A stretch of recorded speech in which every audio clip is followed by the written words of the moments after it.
She watched her fiancé wed her cousin, unaware the Korean billionaire CEO had chosen her. I love you. I love you too.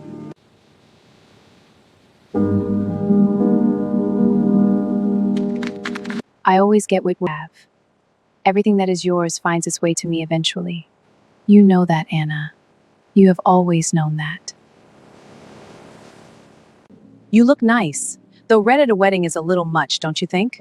People will talk. Let them. I just want to make sure you understand that today is about Chantel's happiness, about whatever feelings you might still be carrying. She is my daughter and she is in love. And if you do anything to cast a shadow over her day, Annabelle, I will never forgive you. Nobody warned Annabelle Bellington that the worst betrayal of her life would happen on a Tuesday. It happened in a dress she had bought herself. It happened in a city that still sang to her in a language she had spent 4 years learning to love. She had been in Seoul for exactly 4 years, 3 months, and 11 days. She had counted every single one, not because she was unhappy, but because when you grow up the way Annabelle did, you learn to count. She lost both parents to a rain-slicked highway on a Wednesday morning when she was 12 years old. She watched 2 people who were supposed to raise her treat every meal they gave her like a debt she owed them. You learn to keep track. You learn to hold on to what is yours before someone figures out how to take it. But nobody warned her. Nobody ever did. Hey besties, welcome back to Soulmate Africa. If you're new to the channel, do well to hit that subscribe button, like, share, and drop your thoughts in the comments as the video progresses. Also, let us know in the comments section what time it is and where you're tuning in from right now. Still waiting for him to choose you? What if the problem isn't you, it's that you've been chasing what was never meant to be chased? Chosen, Not Chased is the ebook that changes how you see your entire love life. Link is below in the description and comment section. Now, let's get back to the video. The wedding was held in a traditional Korean garden venue on the outskirts of Seoul. It was the kind of place with carved wooden gates and lotus ponds and paper lanterns strung between ancient pine trees. It was breathtaking. The kind of beauty that catches in your throat and makes you forget, just for a moment, that the man standing at that altar in the tailored charcoal suit was supposed to be yours. Annabelle sat in the 5th row. She wore a deep wine-red wrap dress. She had stood in the mirror the night before and made herself a promise. She would not arrive looking like someone who was drowning. She would arrive looking like someone who had already found dry land, planted her feet, and built something on it. She kept that promise. She watched Jason Butler. He was tall, sandy-haired, and 30 years old. He was the man who had once gotten down on one knee in their apartment in Itaewon and slid a ring onto her finger while she wept from the sheer relief of being chosen. She watched him turn at the sound of the bridal music, and she watched his face when he saw Chantel Carson walk down that aisle in white. He glowed. That was the only word for it. He simply glowed for her, the way he had once glowed for Annabelle. She pressed her palms flat against her thighs and told herself it was fine. She told herself this, even as the officiant spoke in Korean, even as the translation whispered around her in murmurs, even as her cousin, Chantel, who had grown up under the same roof and eaten breakfast across the same table and cried on Annabelle's shoulder 3 separate times this very month about things that turned out to be rehearsed, said, "I do" to the man Annabelle had spent 5 years building from almost nothing. She did not shed a single tear. She almost had not come. 3 weeks earlier, when the ivory envelope had arrived at her apartment door, calligraphy on the front and her name written in Chantel's looping handwriting, Annabelle had stood in her kitchen for a long time without opening it. She already knew what was inside. Her Aunt Gloria had called the week before, with the news delivered in that particular tone of voice people use when they want to present cruelty as compassion. "We thought it best you hear it from family first. Jason and Chantel, isn't that something? He's still marrying family, so really this is all working out just fine. And after everything we've done for you over the years, the least you can do is be gracious about it. We raised you when nobody else would have. The least you can do is not make this ugly. The least you can do." Annabelle had set the phone down on the counter very carefully. She had put on her running shoes and gone out into the grey Seoul morning and run 5 kilometers along the Han River without stopping. Then she had come home and called her best friend Dara, back in Memphis. Dara had the particular gift of knowing when to say nothing and when to say exactly the right thing. They had sat on the phone in silence for a while. Then Dara had said, You going? No, Annabelle said. Yes, you are, Dara said. Because if you don't, they spend the rest of their lives telling each other you were too broken to show up. They win twice, and you and I both know you don't let people win twice. Annabelle had looked at herself in the darkened window of her apartment, 28 years old. Gorgeous. Memphis. Born. Not broken, not even slightly. And she decided Dara was right. She was not giving anyone the satisfaction. She went. Now. Sitting in the fifth row with the lotus pond to her left and the lanterns above her, and the weight of the entire evening pressing against her chest, she was glad she had come. Not because it felt good. It did not feel good. But there is a specific kind of dignity that belongs only to the person who showed up when they did not have to, who held their spine straight when no one would have blamed them for curling inward. And Annabelle Bellington was collecting that dignity like currency she intended to spend later. Her Aunt Gloria found her before the ceremony began. Gloria was a tall, narrow woman with Chantel's same deep brown complexion, and none of Chantel's performed warmth. She wore a pale gold dress and the expression of someone managing a social situation that required constant vigilance. She appeared at the end of Annabelle's row, looked her up and down with the same evaluating gaze she had been using since Annabelle was 12 years old and newly delivered to her doorstep, and said, quietly enough that only Annabelle could hear, "You look nice. Though red at a wedding is a little much, don't you think? People will talk." Annabelle looked at her aunt calmly. "Let them," she said. Gloria's mouth thinned. She leaned closer. "I just want to make sure you understand that today is about Chantel's happiness, not about whatever feelings you might still be carrying. She is my daughter, and she is in love, and if you do anything to cast a shadow over her day, Annabelle, I will never forgive you. After everything we gave you." After everything we gave you, the phrase that had functioned as a leash for 16 years. The invisible collar that tightened every time Annabelle tried to take up too much space. "I understand completely, Aunt Gloria," Annabelle said, in a voice so pleasant that Gloria could not find purchase on it. "You should go find your seat. The ceremony is starting." Gloria held her gaze for a moment, looking for the wound she expected to see, the trembling lip, the wet eyes, and found nothing. She straightened and walked away with the particular stiffness of someone denied what they came for. The ceremony began. There had been whispers, of course. Annabelle had expected them. Seoul's expat community was small enough and connected enough that most people in this garden knew the history.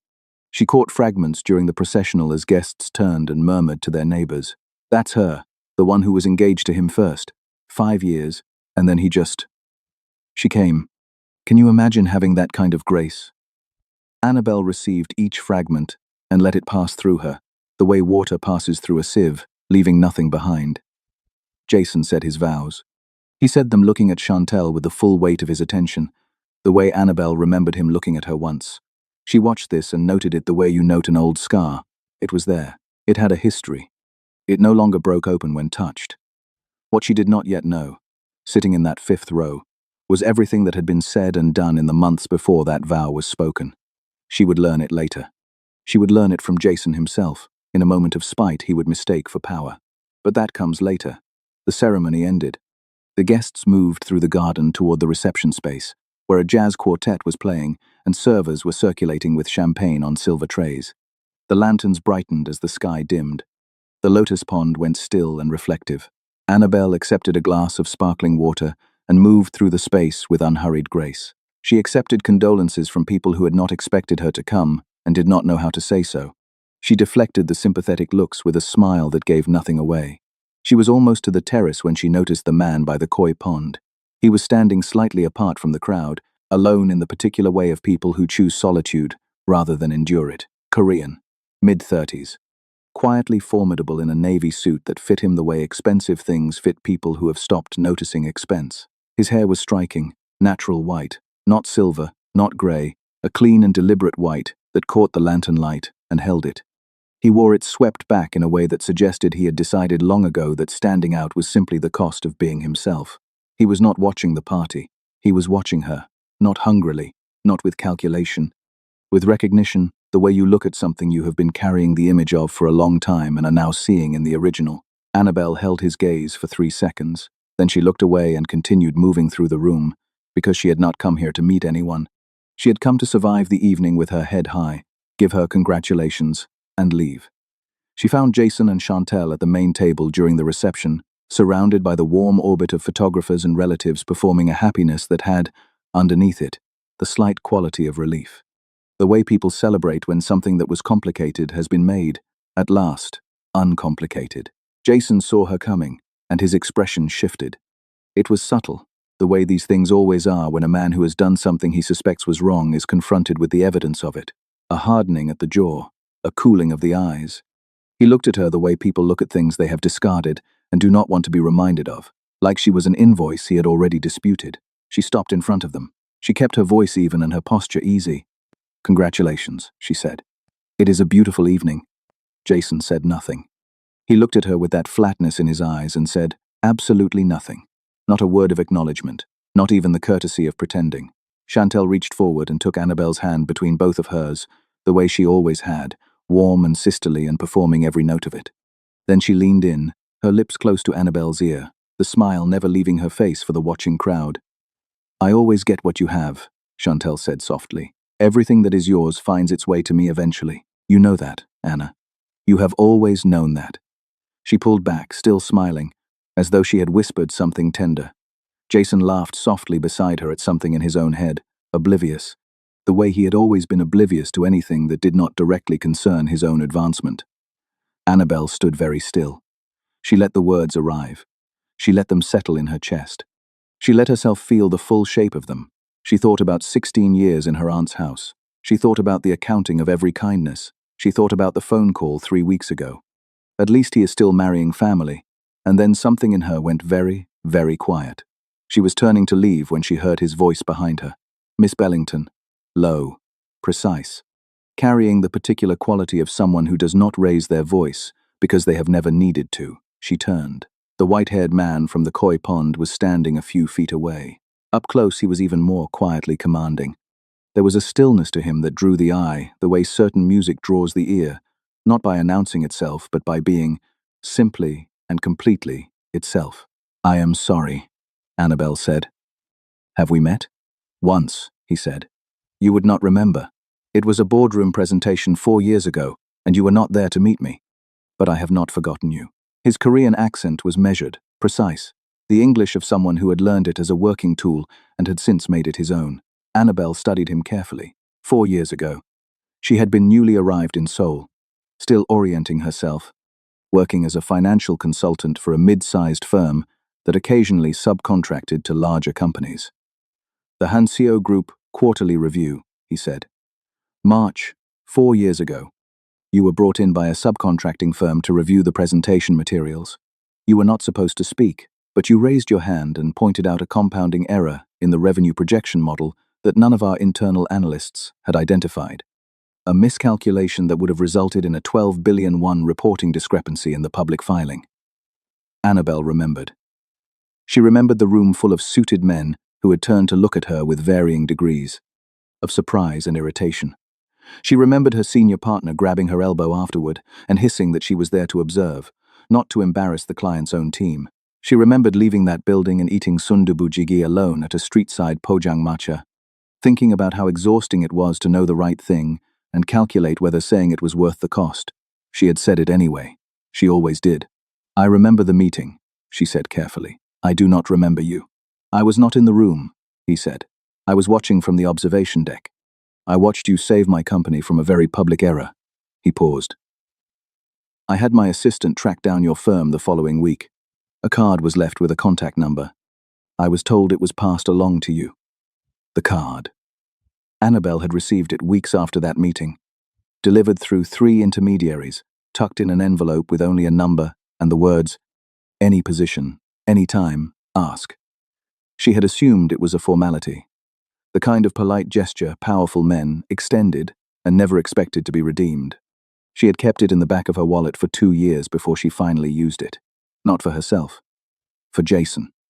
Because Jason had been struggling again, stalled at another firm, cycling through another performance review, talking about his potential and his vision and the life he was trying to build.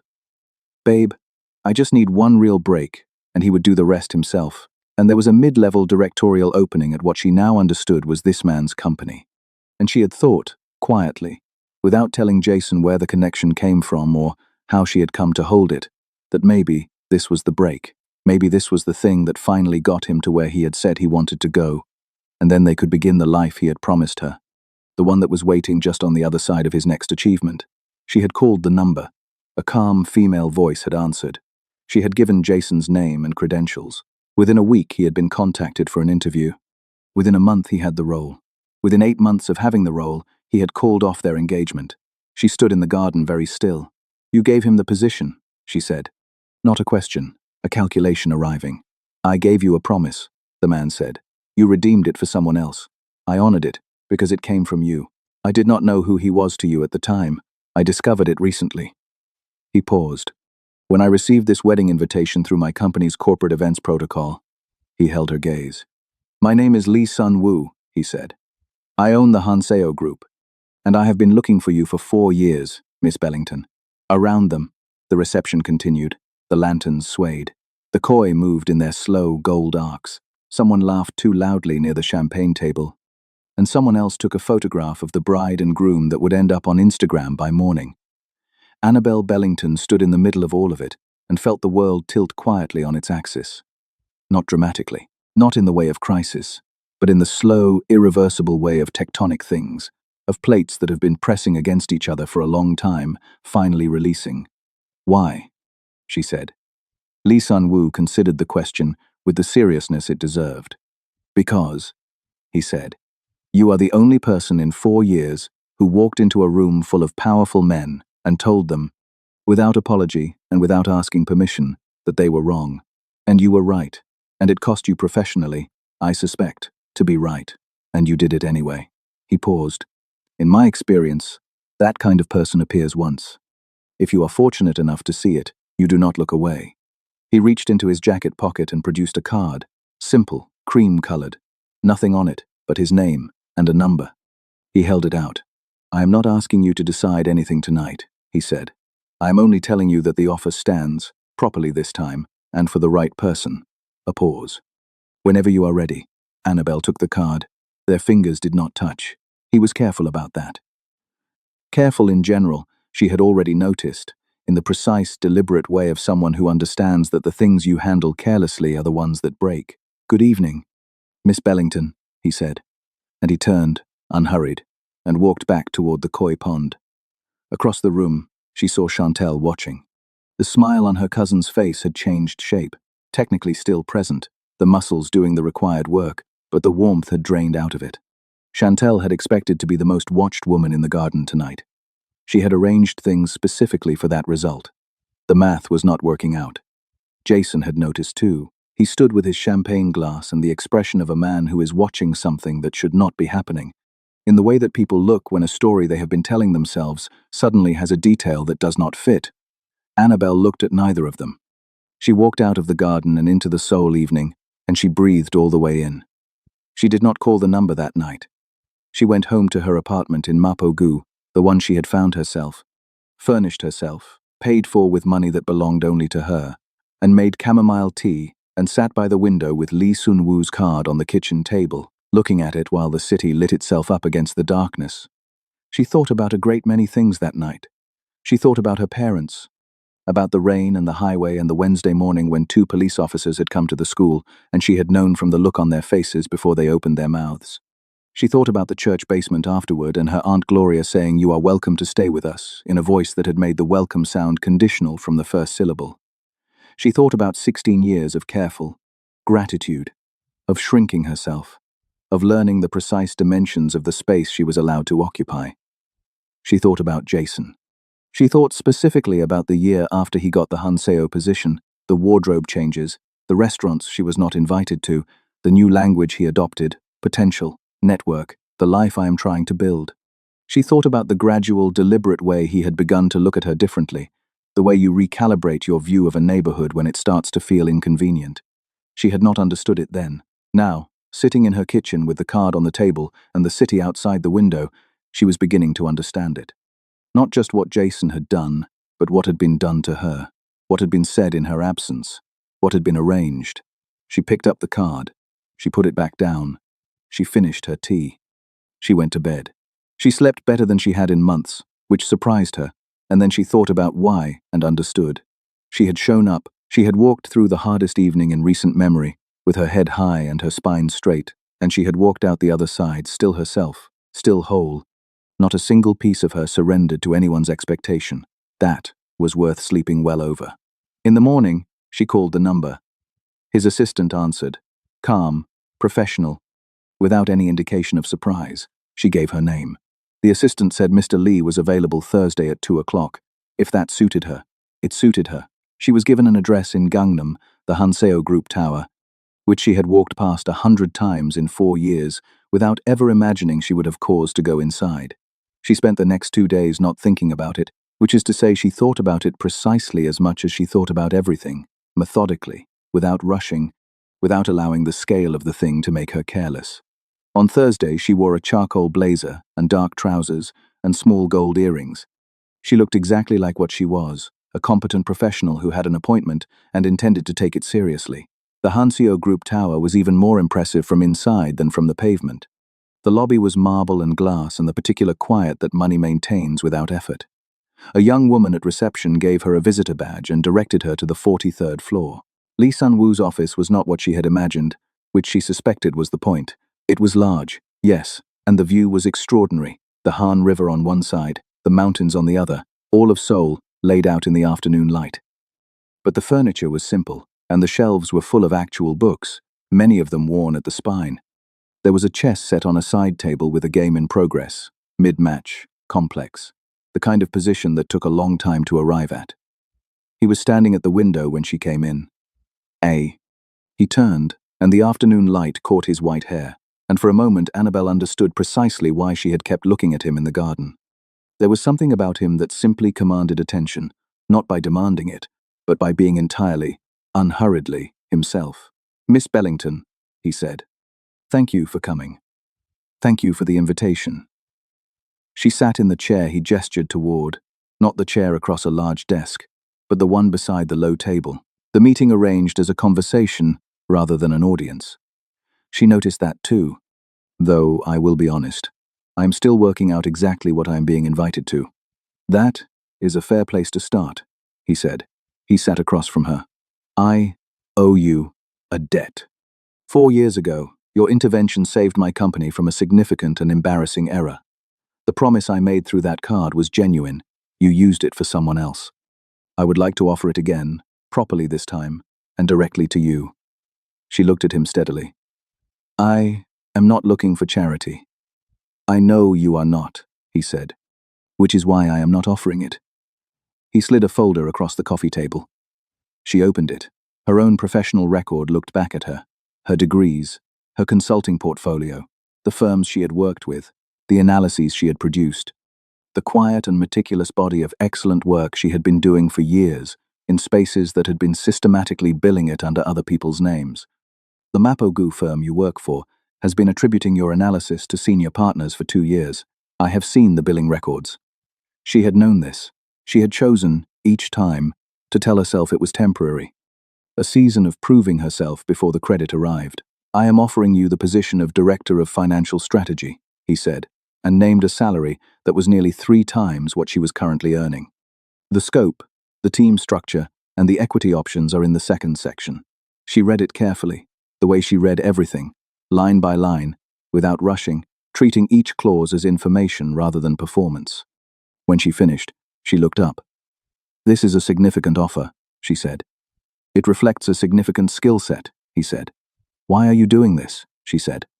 Not the professional answer, the real one. He was quiet for a moment, not searching for words, but deciding how honest to be. Because, he said, I watched you walk through that garden on Saturday evening, and I watched what was done to you. And I have spent 4 years looking at an unfilled position on my strategy team and thinking about the woman who walked into a boardroom and fixed something everyone else had missed. He met her eyes. I am a businessman. But I am also a person who does not forget what he owes. And I would like to settle this correctly. Annabelle looked at the folder in her hands. She thought about the 12-year-old in the church basement, in the too big dress, learning that welcome could be conditional and love could be a ledger entry. She thought about what it had cost her to keep going, and what it had cost her to keep quiet, and whether those two things had to be the same. I will need a week to review the full terms, she said. And I will want to negotiate Section 4. Something moved in his expression. Not surprise. Recognition. Of course, he said, and there was something in his voice that was quiet and unmistakably warm. She took the folder. She shook his hand, his grip firm, brief, respectful. She walked back through the marble lobby and through the glass doors, and stood on the Gangnam pavement with the folder under her arm and the city humming all around her, and she thought, this is where it turns. She was right. She spent the week reviewing every clause and came back with 3 amendments. He reviewed them without theatre, accepted 2 immediately, negotiated the 3rd to a fair middle position, and they signed on a Friday morning. She gave notice to her firm that afternoon. Her senior partner, the one who had been billing her work under his name for 18 months, had the audacity to mention a promotion he had been considering. Annabelle thanked him pleasantly and cleared her desk in 40 minutes, which told her something. She had never really settled there. She had kept herself portable, ready to move, the way you do when you have learned that nothing stays yours. She started at Hanseo Group the following Monday. What she discovered, over the weeks that followed, was that Lee Sun-woo was nothing like the biography of him might suggest. He was 35 years old and he ran a conglomerate that touched a dozen industries: finance, infrastructure, technology, real estate, with the kind of comprehensive authority that comes from building something rather than receiving it. His father had founded the company, yes, but Sun-woo had taken over at 28 after his father's illness and grown it 4-fold in 7 years, which was the kind of statistic that ended up in business magazines with words like cold precision and strategic ruthlessness in the headline. The precision was accurate. She saw it in meetings, the way he moved through a problem, surgical and unhurried, holding 12 variables in his head and rotating them until the pattern emerged. She had the same capacity, and recognizing it in someone else felt like hearing a melody she had been humming to herself for years, played back on an actual instrument. But the ruthlessness was incomplete. He was patient, genuinely, thoughtfully patient, in the specific way of people who have learned that the things worth having require waiting. He was also funny, dry and precise, the humor of someone who notices exactly the right thing and says it at exactly the right moment and then moves on, as if he has no particular investment in whether you caught it. She caught it the first time in a strategy meeting and laughed before she could stop herself, and looked up to find him watching her with what she could only describe as satisfaction. He was careful with her, not careful in the way of someone handling something fragile, careful in the way of someone who understands that trust is not declared, it is accumulated, that you do not walk up to a person who has been let down by everyone she has loved and announce that you are different. You simply behave differently, consistently, over time, and let the evidence speak. He never asked about Jason, never asked about Chantel, never asked about her parents or her aunt's house or the particular geometry of loss that had shaped the woman sitting across from him in his conference room. He waited for her to offer it. And when she did, in November, on a late evening when the city had gone dark and they were the last 2 people on the floor, he listened without interruption and without the sympathetic tilts of the head that people use to manage their own discomfort. When she finished, he was quiet for a moment. Then he said, "My mother died when I was 16, cancer. My father put everything into the company afterward and told me the best way to honor her was to build something that lasted." He looked out at the city below them. I was 23 before I understood that he was grieving in the only way he knew how, and teaching me to do the same. The company lasts, but it does not remember her. I do that myself. Annabelle looked at him. Something settled between them in the quiet of that office. Something that did not need to be named yet but had been building slowly and would continue to build, the way real things do. "I remember my parents every day," she said. "I know you do," he said. "I can see it in how you work, the way you fight for things." The months turned. She was excellent at the job. She had known she would be, not from arrogance but from the honest self-assessment of someone who had been watching her own talent go uncredited for years, and finally had a room large enough to hold it. She restructured the financial reporting framework for 3 subsidiary companies. She identified a miscalculation in a proposed infrastructure acquisition that would have cost 200 million won in regulatory penalties. She built her team, 7 analysts, hand-selected, each of them treated with the fierce loyalty she gave to anyone who did good work without making noise about it. And slowly, without her quite planning it or permitting it consciously, the line between her professional life and whatever was developing with Sun-woo began to blur at the edges. Not inappropriately, Nothing rushed or announced, but in the way of two people who have begun to occupy the same mental space without having agreed to it. She told Dara in December. Dara said, "Annabelle, you are describing falling for someone. It is complicated," Annabelle said. "Why?" "He is my employer. He is the reason I have this opportunity." "The reason you have the opportunity," Dara said, in the voice she used when she was being patient with something that did not require patience, "is that 4 years ago you walked into a room and caught something everyone else missed and said so out loud in front of 30 people. He gave you a chair. You built everything sitting in it. That is not the same thing." Annabelle was quiet. "Also," Dara said, "the man has been looking for you for 4 years. That is not professional obligation. That is a person who decided something." She did not say anything. At work. She was careful and professional, and she continued to behave exactly as she would have behaved if she were not. At odd moments, on the subway, in the grocery store, standing at her kitchen window in the evenings, thinking about him. And then it was January. And there was the incident at the Lotte department store in Myeongdong that she had not been expecting, and that changed the temperature of everything. She was there on a Saturday afternoon, not for any particular reason, just the kind of errand afternoon that accumulates in a city you have made your home.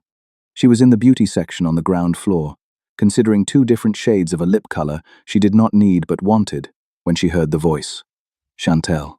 She looked up. Across the floor, maybe 20 feet away, Chantel was walking with another woman, shopping bags on both arms, dressed in an ivory coat that Annabelle recognized because it was the same coat Annabelle had pointed out in a magazine 8 months ago and said, "I love that." The coat had been too expensive then. It was apparently not too expensive now. Chantel saw her a half-second later. There was a pause, both of them processing the other's presence, the geography of the situation, what the correct response was. Then Chantel said something to her companion with a small laugh. "Loud enough to carry. There she is. Still shopping alone, I see. Some things do not change." She said it brightly, warmly, as if it were a fond observation between cousins rather than a grenade she was rolling across a department store floor. The companion laughed politely, uncomfortably, not entirely sure what she had just been recruited to. Annabelle stood with her lip color samples and felt the words land. She thought about the 5 years she had spent with Jason. She thought about every networking dinner she had funded, every rent check, every Sunday she had worked a double shift and come home to find him still in the apartment he paid nothing toward, talking on the phone to people she had never met. She thought about the ring on her finger and the moment it had been returned to her in a small velvet box without ceremony, without apology, without even the courtesy of a face-to-face conversation. She thought about Chantel standing in that garden in white, whispering into her ear with a smile for the watching crowd. She put both lip color samples down. She turned to face her cousin fully, and she said, clearly and without performance, "You are right. I am shopping alone. I also work alone, lead a team alone, and rebuilt my entire life alone." She paused. Some things are better done without company. She picked up one of the lip color samples, made her selection, and walked to the register. She did not look back. She was almost to the door when she heard footsteps behind her. She turned, expecting Chantel, and found Jason instead. He must have been in the store. He must have come to find her after Chantel told him she was there. He was dressed in the kind of clothes he had started wearing after the Hanseo role, sharp, considered, expensive in an effortful way, and he had the expression of a man who has something to say and has decided this is the moment. "Annabelle," he said. "Jason," she said, in the same tone. "I saw what just happened." He said it with a kind of studied diplomacy, as though he were the neutral party in a situation that had nothing to do with him. "Did you?" she said. "Look." He lowered his voice, moved slightly closer. "I know the last year has been hard for you, and I know you are probably still angry. But what you said to Chantel just now was what?" Annabelle said. He stopped, recalibrated. "She is your family." "She is," Annabelle said. "You both are, technically.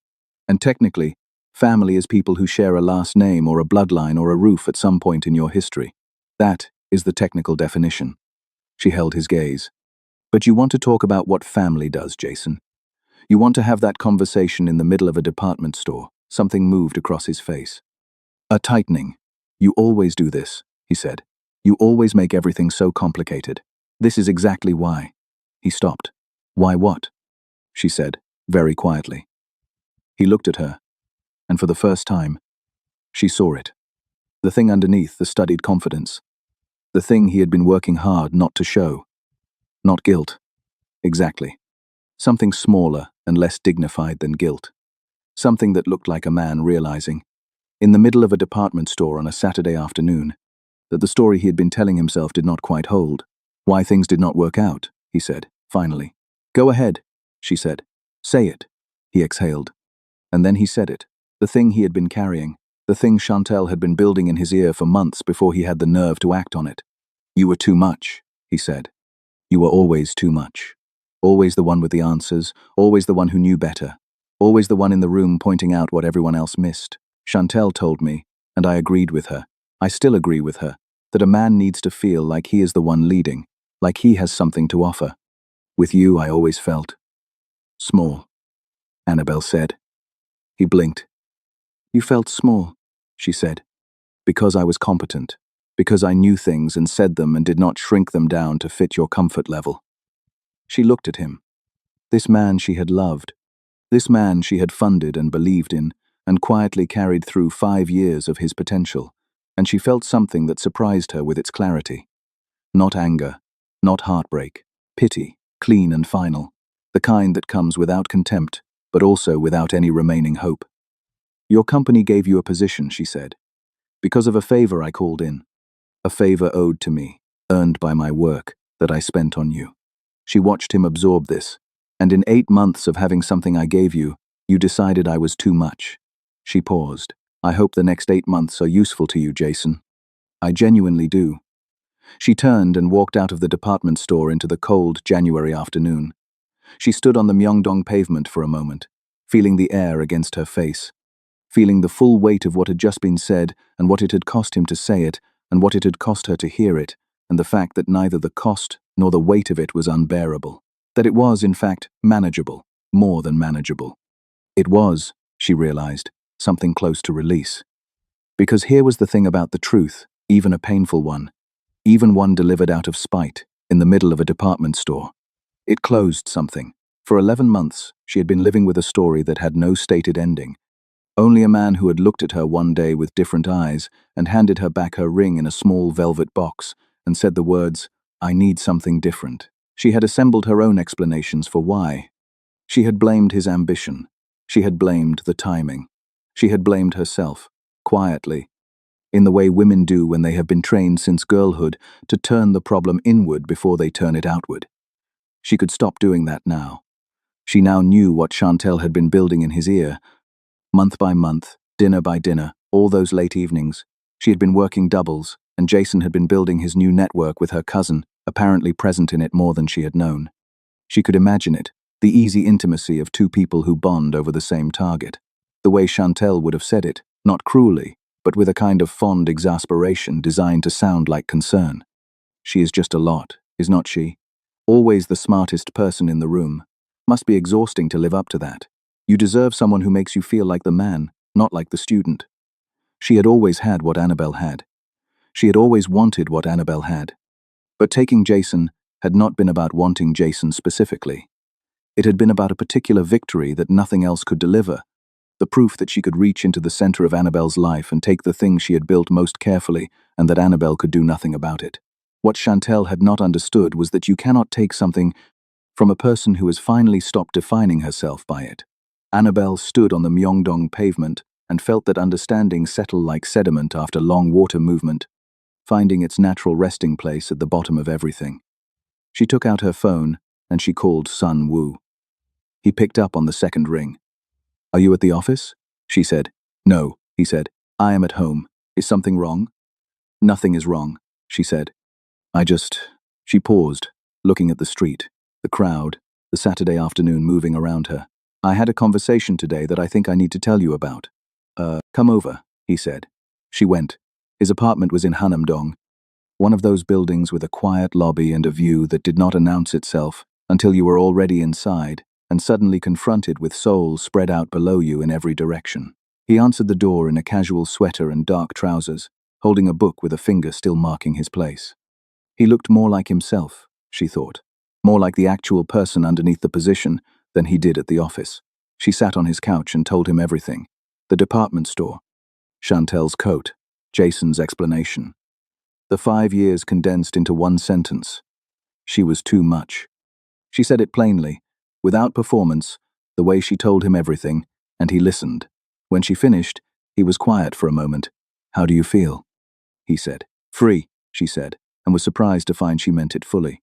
Not the way I felt at the wedding, when I walked out and thought I was starting to feel free, fully free.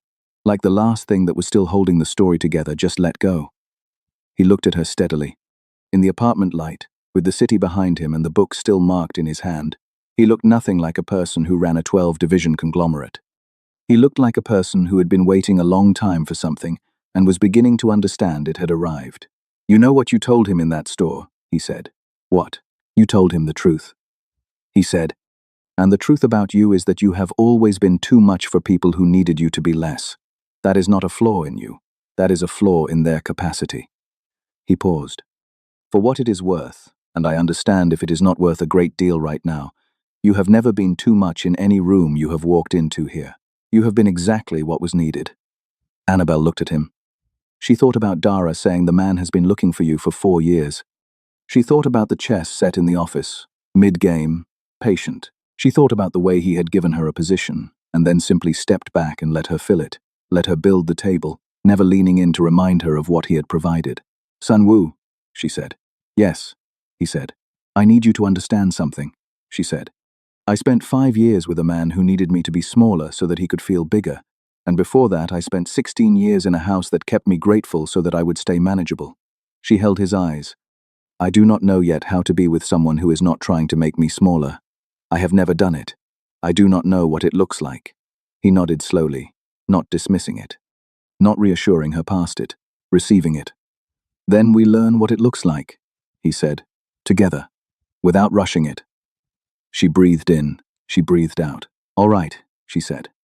They sat in his apartment until the city had fully darkened outside his windows, and then she went home and lay in her own bed and stared at the ceiling and felt the particular vertiginous feeling of standing at the edge of something you chose, and knowing you chose it with your eyes open, and finding that that was enough. The months after that had a quality she had not experienced before, the quality of a life being genuinely built rather than simply survived. She went to work and did excellent work, and it was credited to her, fully and publicly, because she was the director of financial strategy, and her name was on the reports, and she had stopped accepting the condition of invisibility. She and Sun-woo navigated the line between professional and personal, with the carefulness they both brought to everything, present with each other, growing toward each other. Neither of them in a hurry because neither of them had the kind of love that required rushing. He took her to Jeju-do in February, just the two of them, for 3 days. They walked along the coastline in the wind and ate at a place that served Jeju black pork, known as hyuk dwaeji, that she had no intention of eating until she ate it, and then ate more of it. And they talked for 3 days, about his mother, about her parents, about the things they had each built, and the things they had each lost, and the surprising ways that loss could function as instruction. On the second evening, standing at the edge of the sea with the wind picking up and the sun going orange over the water, he took her hand, just that. Just her hand, held simply and without ceremony, the way you hold something you have decided to stop calculating the value of and have simply decided to keep. She leaned into him slightly. He did not say anything about what it meant. Neither did she. They stood at the edge of the water and let the evening come. That was enough. That was, for now, more than enough. And then it was the night of the Hanseo Group annual gala, and everything accelerated. The gala was held at a hotel ballroom in Gangnam, the kind of event that Seoul's business press covered, the kind where the company's senior leadership appeared in photographs that ended up in economic journals. It was also, Annabelle understood, the occasion of the annual performance review, where roles were confirmed and adjustments were announced. She wore a midnight blue gown with a neckline that was elegant without trying too hard, her hair up, her grandmother's small pearl earrings in because she had started wearing them again this year, because she had started allowing herself the things she had inherited. She looked extraordinary. She allowed herself to know it. She was standing near the window with a glass of sparkling water when Jason Butler walked into the ballroom. Of course, he still worked here. He had the directorial role, the one that had been hers to give and that she had spent. He had been here longer than she had. He had no reason to expect, that the woman he had called too much in a department store 3 months ago would be standing in this ballroom as a senior executive with a seat at the main table. He saw her. She watched him recalibrate, the recognition, the confusion, the attempt to reconcile the woman in the midnight blue gown with whatever diminished version of her he had been carrying in his head since the department store. He moved toward her with the confidence of a man who has spent a year being moderately important and has begun to confuse this for significance. Annabelle. His tone had that quality she recognized, something between condescension and an attempt at authority. Did not realize you would be here. You, with the strategy team. I lead the strategy team, she said pleasantly. He blinked. Since when? 6 months. The recalibration was visible, working quickly now, reassessing the landscape, calculating. She watched him arrive at the question and decide to ask it.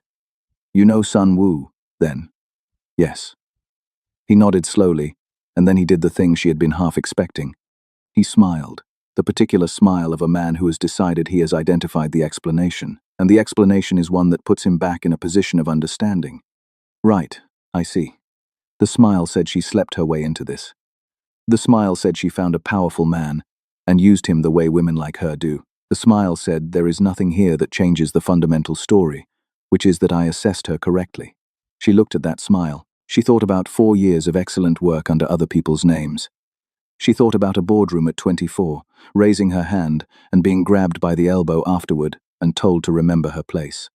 She thought about a koi pond and a cream-colored card, and a man who had been carrying a debt for 4 years and finally found the right person to pay it to. We have crossed paths a few times, Jason said, with the careful inflation people use to imply more than they can claim. Good guy. I have been thinking about requesting a meeting to discuss some expansion ideas I have for my department. Maybe you could put in a word for me. Annabelle looked at him calmly. She thought about the card she had used for him, the call she had made, the quiet, careful thing she had done for a man who was already pulling away, who was already, somewhere under the surface, planning his exit. And she had tried to give him one more handhold anyway. You should put in a request for that meeting, she said, through the proper channels. I will make sure it is reviewed by the appropriate team. His smile shifted slightly. Right, of course, naturally. He looked around the room once more, recalibrating again. Well, it is good to see you doing well. It is not it, she said, in a tone that was entirely pleasant and entirely final. He moved away. 20 minutes later, Sun Wu appeared beside her near the dessert table, where she was examining the taeok spread with genuine consideration. You are thinking about taking 3, he said. I was thinking 4. Actually, she said. Then take 4. She took 4.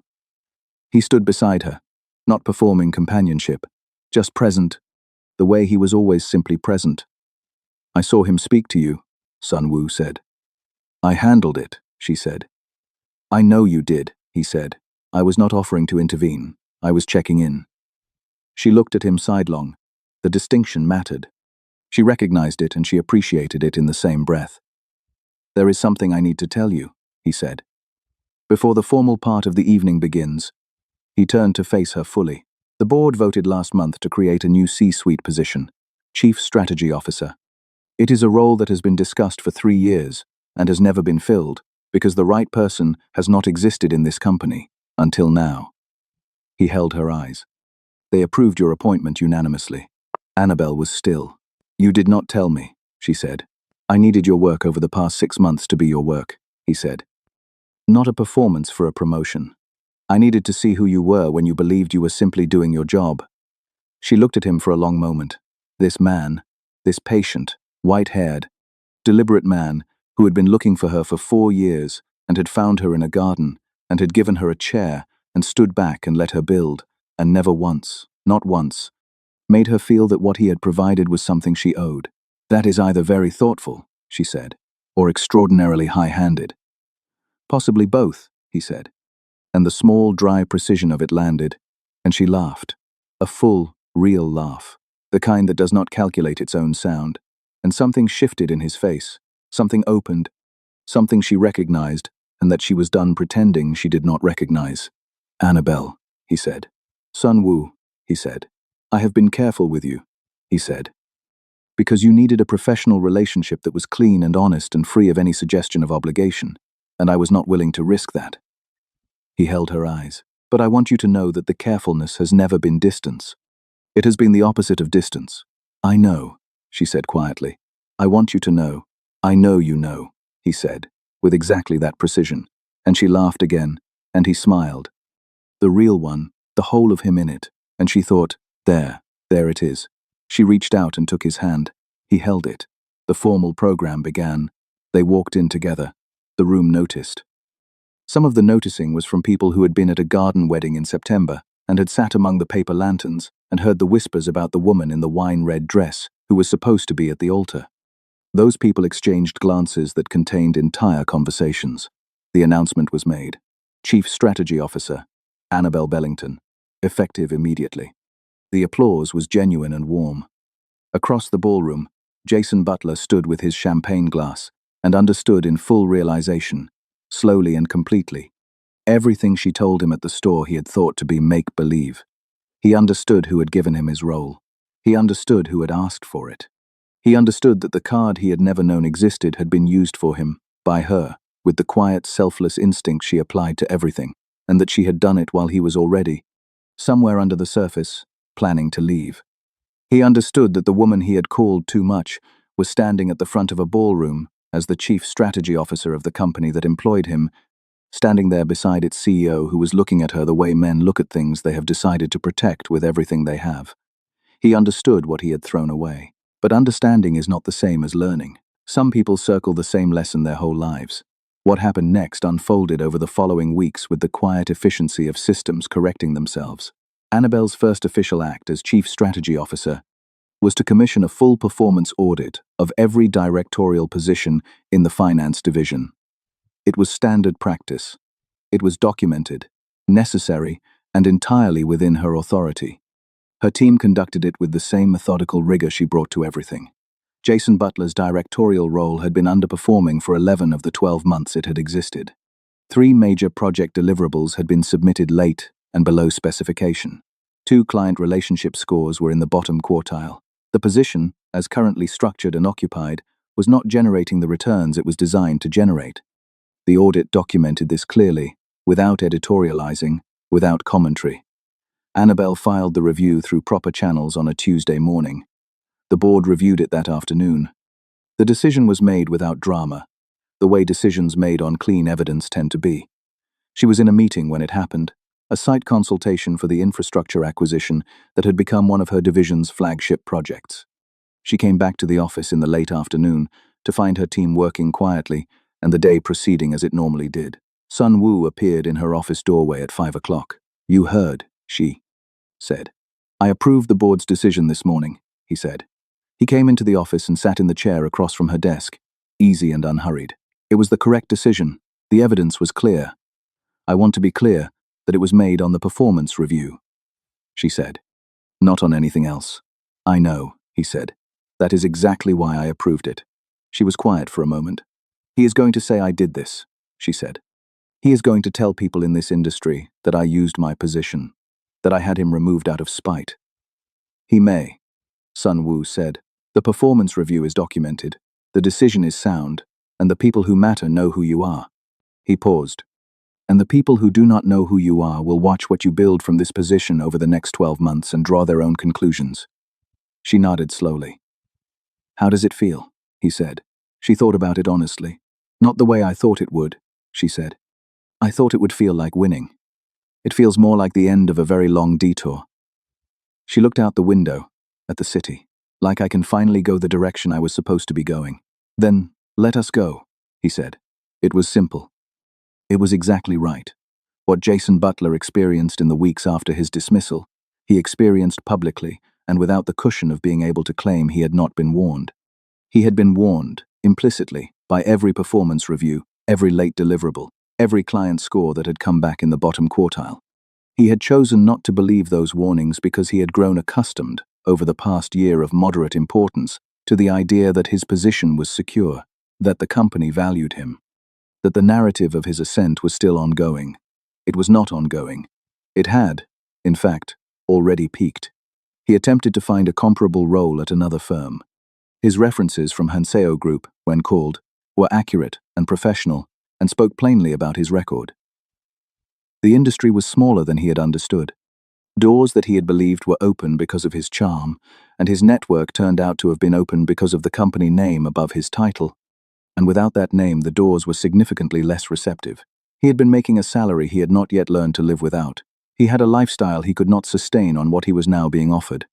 The wardrobe, the restaurants, the careful architecture of a persona built on someone else's foundation, all of it began, slowly, and then less slowly, to come apart. The version of Jason Butler that had existed for the past year, the successful, upwardly mobile Jason, the one who wore the right suits and dined at the right places and told stories about his connections at Hanseo Group's senior level, had been assembled from borrowed materials. He had borrowed the position from a woman who had called in a favor on his behalf. He had borrowed the confidence from the salary that came with the position. He had borrowed the lifestyle from the combination of both. When the position was removed, the rest of it followed, the way a row of cards collapses when you pull the foundation. In February, 3 weeks after his dismissal, he called Annabelle from a number she had not thought to block. She answered. She would later identify this as the last surviving habit of the woman she used to be, the one who always picked up when someone she had once loved was calling, because what if they needed something? Because old care is a slow and stubborn thing to dissolve. Annabelle. His voice had a quality she had never heard from him, not the studied confidence, not the performative authority, something stripped of all of it, something that sounded, very simply, frightened. She waited. Things are not going the way I expected, he said. After the company, I have had interviews, and they are not. A pause. He tried again. I made decisions this past year that I am understanding now were the wrong ones. The wrong ones for both of us. She sat with that.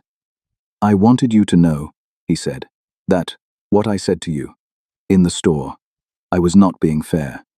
I was being honest, she said, for probably the first time. And I am grateful for it.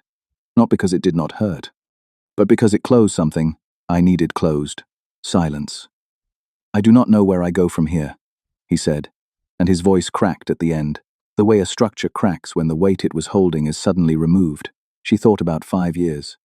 About the rent and the Sunday doubles and the dreams she had listened to at 2 a.m, and the ring in the velvet box and the calligraphed envelope. She thought about him glowing for someone else at that altar, and how she had sat in the 5th row and refused to look small. She did not feel sad. She did not feel vindicated. She felt the particular quiet of a chapter that had been left open too long, finally finding its last sentence. You go back to the beginning, she said. You find something you can genuinely do, and you do it honestly, without using someone else's foundation to stand on. You will be all right. You are more capable than the version of yourself you have been performing. You just have to do it without the costume. She hung up. She sat with the phone in her hand for a moment and noticed, with something like wonder, that she felt nothing unmanageable. No grief, no anger, no residual ache. Only the clean quiet of having finally, fully let go of something that had been held too long out of habit. She went back to her brief. The call from her Aunt Gloria came 2 days later. Annabelle almost did not answer this one either, and then she thought, no. One more time, one last time, to close this door too, Annabelle. Gloria's voice was its customary narrow warmth, calibrated to suggest concern while communicating displeasure. I have been hearing things about Jason losing his position. People in the community are talking. Chantel is devastated. Annabelle said. I just want to understand, Gloria said, in the tone she used when she had already decided and was only performing the inquiry. Did you have anything to do with that? The performance review that led to his dismissal was conducted by my team, Annabelle said. It documented 11 months of underperformance against clear benchmarks. The decision was made by the board. That is all I can tell you. A pause. Gloria recalibrated. Annabelle, that boy is Chantel's husband. He is family. After everything this family has done for you. Aunt Gloria, Annabelle said. She said it gently and without anger, which she knew from long experience was the one response Gloria could not find purchase on. I am going to stop you there. Not because I do not understand what you are trying to say, but because I have been hearing that sentence my whole life, and I have decided that it no longer has any weight with me. What this family did for me, you did because it was the right thing to do, not as a transaction I owe interest on forever. And I am done being managed by it. The silence on the line was a different quality from Jason's silence. His had been the silence of a man arriving at something. Hers was the silence of a woman who had not expected to be refused and did not quite know what to do with it.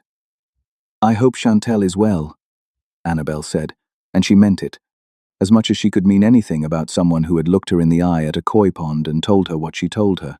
"But I am not the person you called to fix this. Take care of yourself, Aunt Gloria." She ended the call.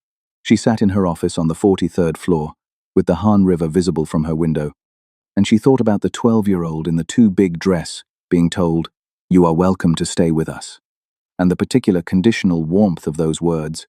And she thought about all the years that 12-year-old had spent being grateful enough not to challenge the terms.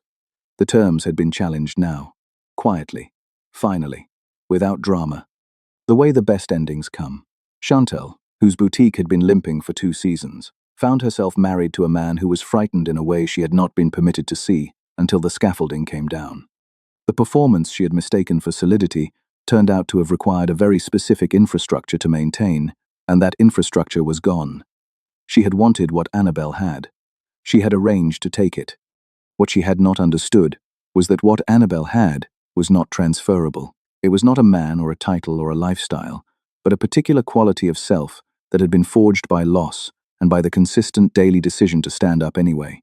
And you could not acquire that by proximity or by strategy or by anything other than living through your own version of it. She called Annabelle in March. Annabelle saw the number. Chantel had a new phone. It was an unknown number, and she knew it, and she sat with the ringing phone for the full 5 seconds it took to decide. She did not answer. Not from bitterness, not from the pleasure of withholding. She did not answer because she had been answering calls from people who needed something from her for as long as she could remember, and she had finally, carefully, learned the difference between love and leverage. What Chantel had offered her throughout her life had been leverage dressed as love, and she was no longer in the business of accepting that particular trade. She put the phone down and went back to the report she had been reading. Dara called 20 minutes later, as she frequently did on evenings when she suspected Annabelle might be in the middle of something. "You good?" Dara said. Chantel called. Annabelle said. "I know. She called me first," Dara said. "I did not answer either." Annabelle paused. Then she laughed, fully and warmly, and it felt like something else letting go. "I love you," she said to Dara. "I know you do," Dara said. "You good though? For real?" "For real," Annabelle said. "I am better than good." She was sitting in her apartment in Mapogu, which she had recently begun thinking of less as a space she occupied, and more as a home she had made. The distinction that comes when you stop waiting to leave somewhere and start belonging to it. Sun Woo had been here 3 times in the past month. Not living here, not claiming space, but present in the particular way of someone who wants to be where you are and has stopped being subtle about it. He had cooked in her kitchen once, and the result had been considerably better than what she produced on her own, and she had eaten it shamelessly and told him so. And he had laughed in that way he had, quietly, completely. Like the laugh arrived in spite of him, and she had thought, "I want to hear that laugh for a very long time." "Tell me about the white-haired man," Dara said. "He has a name," Annabelle said. "I know he has a name. Tell me about him." So she did. She told Dara about the chess set in the office, mid-game, and the way he was still working through it months later because he had no interest in rushing to the end. She told her about Jeju Do and the Jeju black pork, known as Hyuk Dweji, she had not expected to eat, and the way he had held her hand at the edge of the sea without making a speech about it. She told her about the late nights in the office and the morning meetings and the slow, careful accumulation of someone who had decided she was worth the patience it took to do this right.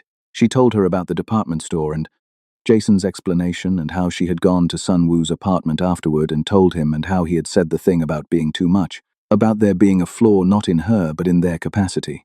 Dara was quiet for a moment after that.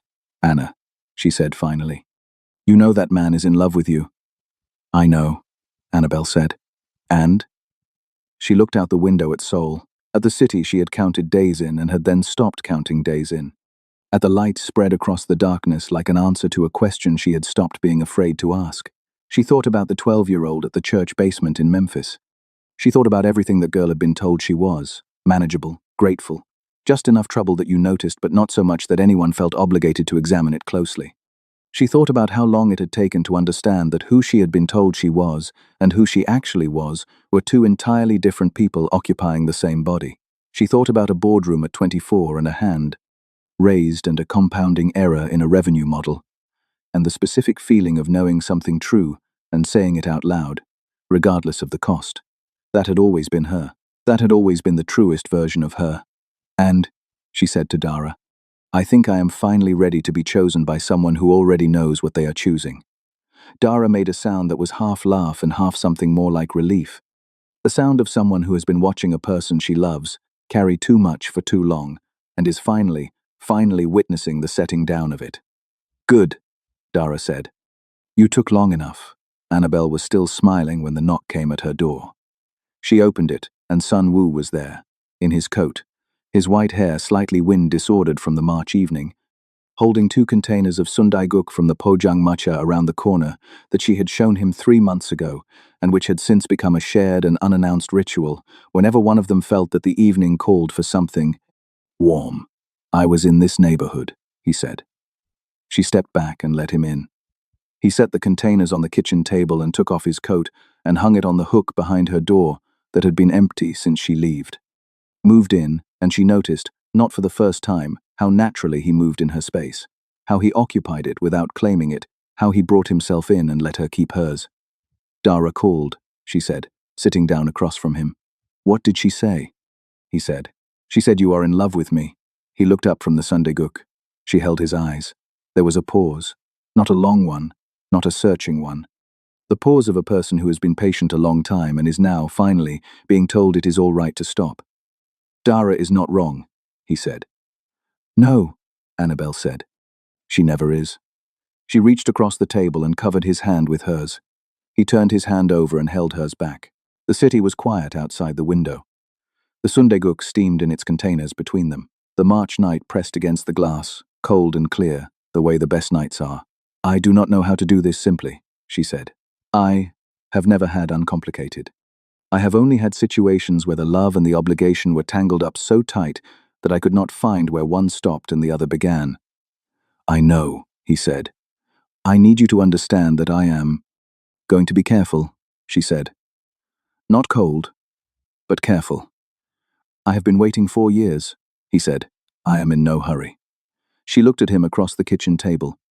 This patient, white-haired, precise, quietly extraordinary man who had seen her once in a boardroom and decided she was worth carrying for 4 years on the chance of finding her again, and she thought about all the ways a person can be found, the ways her parents had found her in every crowd, the way Seoul had found her when she arrived not knowing anyone, the way this work had found her, this team, this life she had built that was entirely, irreducibly her own, and the way he had found her, unhurried, in a garden, on an evening when she had come to prove she was not broken.